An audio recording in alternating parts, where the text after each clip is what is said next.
राजधानी दिल्ली के रोहिणी इलाके में उस समय दहशत का माहौल बन गया जब बुधवार को रात के समय एक ज्वेलरी शॉप पर कुछ हथियारबंद बदमाशों ने फायरिंग की वारदात को अंजाम दे दिया और मौके से फरार हो गए। हालांकि गनीमत ये रही कि इस घटना में कोई हताहत नहीं हुआ। दरअसल पूरा मामला दिल्ली के अमन विहार थाना अंतर्गत रोहिणी सेक्टर 20 का है। मिली जानकारी के अनुसार बुधवार रात 8 बजे के करीब रोहिणी सेक्टर 20 की रॉयल मार्केट की आरपी ज्वेलर की शॉप पर बाइक पर सवार होकर 3 बदमाश पहुंचे।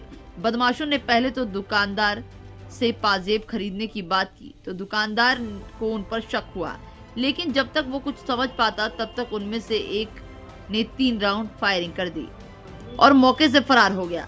हालांकि ये घटना सीसीटीवी कैमरे में कैद हो गई। घटना के बाद मौके पर पुलिस टीम, क्राइम टीम और फोरेंसिक टीम भी पहुंची और साक्ष्य जुटाने की कोशिश किया।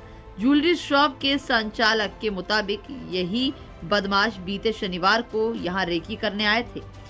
जब उन्हें शक हुआ तो उसके बाद पुलिस को शिकायत भी दर्ज कराई गई थी, लेकिन उसके बाद भी कोई कार्यवाही नहीं हुई। नतीजन बुधवार को मौका देखकर फायरिंग की वारदात को अंजाम दे दिया। मैं यहाँ 4-5 साल से काम कर रहा हूँ। मेरे चाचा की शॉप है, मैं यहाँ काम करता हूँ। अच्छा, कल जो फायरिंग की घटना हुई, एक बार पूरी घटना के बारे में बताइए। सर कल आए थे 3 लोग थे, वो थे 3 लोग आए। एक तो काफ़ी दूर पे खड़ा था, 2 अंदर आने की कोशिश की गेट पे। तब हम गया गेट के पास, मैंने कहा क्या काम है सर। उसने बोला कि सर हमारी माँ का पायल ऑर्डर पे है और सर हम पायल का ऑर्डर नहीं लेते हैं। उसने बोला हमारी माँ का पायल का ऑर्डर है, आप दे दीजिए। हमने मना कर दिया कि पायल हम ऑर्डर नहीं लेते। तो उसके साथ जो पीछे एक बंदा था वो पीछे की तरफ गया, कम से कम 5-6 फीट पीछे गया और उसने गन निकाल ली। और गन निकालते 3 गोली चला दी, फायरिंग कर दी। अच्छा, फिर आपने अपने आप को कैसे बचाया? हाँ सर, हमने आप जब गोली की आवाज़ चली सारे लोग डर गए थे बिल्कुल। तो हमने लेट गए सारे कि अचानक गोली, अब शीशे में गोली चल रही, क्या पता इस बार आ जाए, किसी को लग जाए। हम लोग तो सर डर गए थे बिल्कुल अच्छी तरह। सभी लोग ये भी थे हमारे साथ, हमारे भाई साहब भी थे, सारे लोग खड़े थे। अच्छा, कुछ पता लग पाया कि क्या किस कारण से गोली चलाई? सर ये इससे पहले भी शनिवार को आए थे एक बार, हमें डाउट हुआ था, हमने कैमरे में रिकॉर्डिंग दी तो वही बंदे शनिवार को भी थे, आज जो हुआ बुधवार को भी वही आए थे। क्या कुछ पैसों से भी डिमांड की थी? नहीं, कुछ पैसों से डिमांड नहीं की थी। वो आए थे एक्चुअली, उस दिन भी आए थे तो वो भी सेम चीज़, उस दिन भी ये बोले थे, टाइमिंग भी उनकी सेम थी।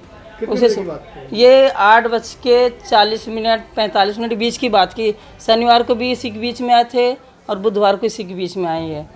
अच्छा, आपको किसी पे कोई डाउट है कुछ? नहीं, हमारे सर किसी से डाउट नहीं है और ना ही हम आज तक किसी से हमारा कोई बहस है। लूट का कुछ ऐसा कुछ लेके गए हैं? नहीं, लूट तो कुछ नहीं ले गए। वो अंदर आने की कोशिश की, हमने आने नहीं दिया। इससे कोई किसी को नुकसान भी हुआ है? नहीं, चोट पीट लगी? नहीं, चोट नहीं लगी। जो नुकसान हुआ है, ये कांच टूट गया है, फायरिंग हुई। अगर ये कांच नहीं होता तो सारा नुकसान भी हो सकता था, किसी को लग भी सकती थी चोट। गोली तो लग ही सकती थी अगर कांच नहीं होता तो। 3 गोली थी।